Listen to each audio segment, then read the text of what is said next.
News at 6 starts now.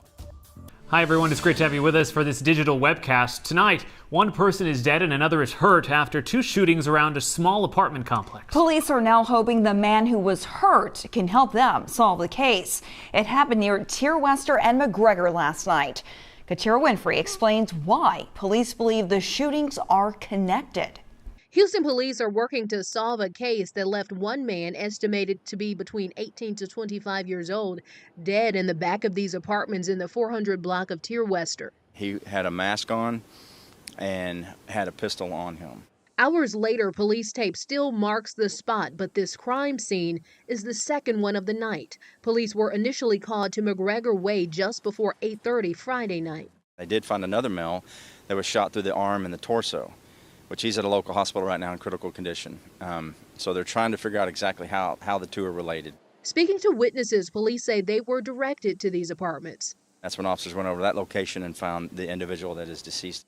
Houston police say these apartments are just about vacant. However, they do believe both men were shot at the same apartment complex. However, one of them, they say, managed to run this way towards McGregor. Police say with so few people living here, they have a job ahead of them, tracking down witnesses and video. Investigators did see a vehicle near the man who died, but can't say yet if it's that man's vehicle or abandoned. If anybody does know anything, they please need to call HPD Homicide. Police say it's too early to determine a motive in either shooting. Reporting in Houston, KHOU Winfrey, KHOU 11 News.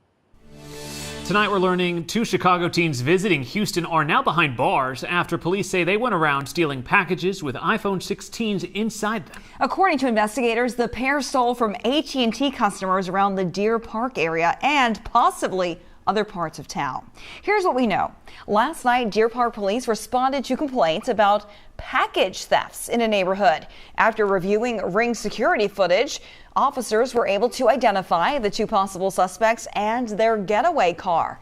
Authorities ran the license plate, tracked down and arrested a 17-year-old boy and 18-year-old girl, both from Chicago.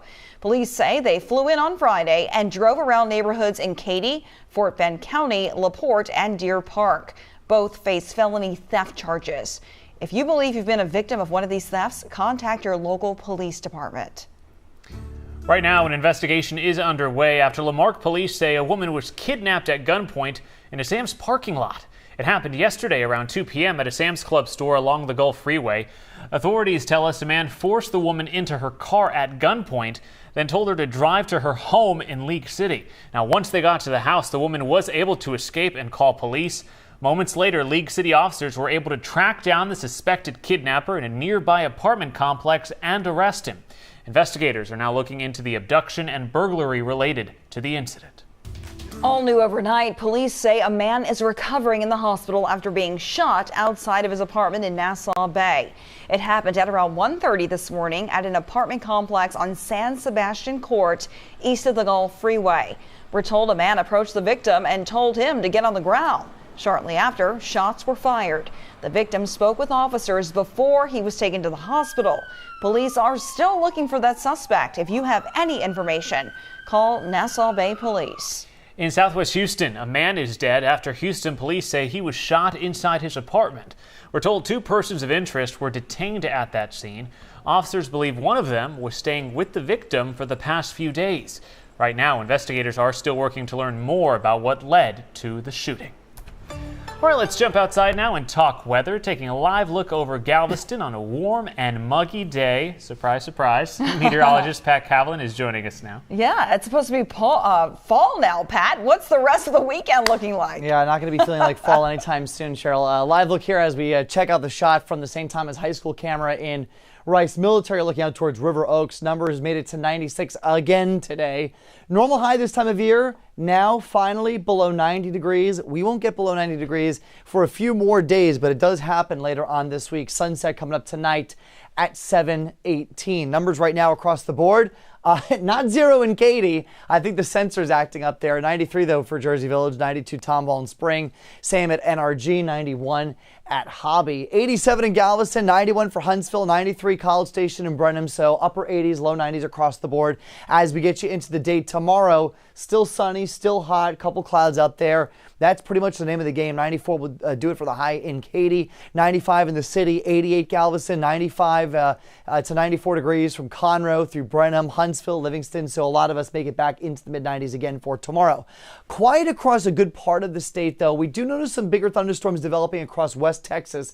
And that is part of the story because notice we do have a disturbance out here. It's going to take a couple of days, but eventually that disturbance will reach us here and bring us the chance for some showers and storms and even some cooler weather by the middle part of the week. But right now and for the evening, we are dry and quiet. So here's the current setup, a ridge of high pressure still keeping things in quiet and hot for us here in Houston and all of Southeast Texas. But notice where the jet stream is, that's where a lot of storm tracks set up, and that's where we have all those big thunderstorms happening right now. As we get towards the middle part of the week, that will dive south, the ridge goes east, and we open the door to the potential to see some showers and thunderstorms by Tuesday, especially Wednesday, and maybe even into Thursday as well. And so temperatures will take a dip by the end of the week. We're in the mid-90s here Sunday, Monday, and Tuesday. And then look at that, could even see mid-80s for high temperatures as we get to Thursday, and then we get back to about 90 degrees once we head into the start of next weekend. A lot to talk about in the tropics. We've got 3 areas out here in the Atlantic that we're just not going to waste any time on because this spot here that we've been talking about now for almost a week in the Caribbean is what we're going to be keeping our eye on as we get into the next few days. Nothing has formed out there right now. There's actually nothing even to watch. But once we get into the 5 to 7 day range, that's when we expect something to develop somewhere in this orange shaded area and then eventually move to the north or to the northeast. The last few days, we were kind of debating whether or not we could see this move into the western Gulf, but the models are really starting to get a little more consistent on what this system could do once it develops. Of course, we're not going to have a good idea, though, once it actually develops, but here's a look at the latest future track, and watch what happens. Notice we start to get a little bit of a consolidation of these showers and storms in the Caribbean by the time we get to Tuesday and Wednesday. And then from there, an area of low pressure forms, and it gets steered by 2 factors. One is that dip in the jet stream that I was just showing you. That arrives just in time to help scoop this up and sweep it away from us. And the other factor is high pressure off to the east. So these both kind of create a funnel for this storm to go off towards the north and east and away from us here in Houston. Again, several days to go. We have to wait for something to actually develop.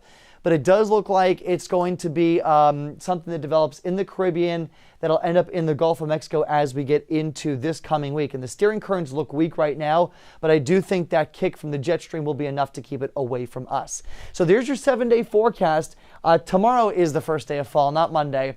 Not going to feel like it, though. 95 degrees across the board through Tuesday. Showers and storms then with that front on Wednesday. Not a big drop in temperatures, but it will help to drop the humidity a bit towards the end of the week. And again, hopefully, guys, the timing of that front is enough to keep that tropical system away from us once it develops.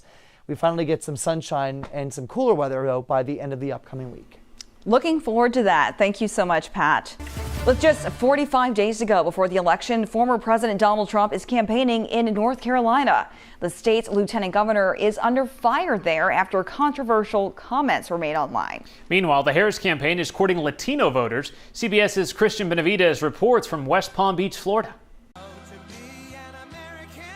Former President Donald Trump rallied supporters in Wilmington, North Carolina Saturday. We've won this state every election. The primaries we've won the general elections. And we got one more left before we make America great again. Missing from the stage, the state's Lieutenant Governor, Mark Robinson, a staunch Trump ally who is under fire. CNN first reported a series of past anti-Semitic and sexual comments by the lieutenant governor on at least one pornography website with a username matching photos of him and his biographical information in posts dating back to 2008. Robinson called himself a black Nazi, expressed support for reinstating slavery, recounted secretly watching women shower when he was a teenager, and made other lewd comments. He has denied the report. Those are not the words of Mark Robinson. Not enough, says this Trump supporter outside the Wilmington rally. I think it may be time for him to bail out. Vice President Kamala Harris focused on the issue of abortion while campaigning in Georgia and Wisconsin on Friday. And Saturday, running mate Tim Walz rallied in the key state of Pennsylvania alongside Latino actors Liza Colon-Zayas and Anthony Ramos. During this Hispanic Heritage Month, Vice President and I are celebrating the collective contributions of Puerto Ricans and the entire Latino community. Republican VP hopeful J.D. Vance is also in the Keystone State with 45 days to go until Election Day. Cristian Benavides, CBS News. And as November is rapidly approaching, we want to remind you of some key election dates to remember. First, the deadline to register to vote is October 7th. Then early voting starts October 21st. And of course, the big day, Election Day, is Tuesday, November 5th. You can find all these dates and our KHOU 11 voter guide on khou.com/vote, or you can just text the word vote to 713-526-1111.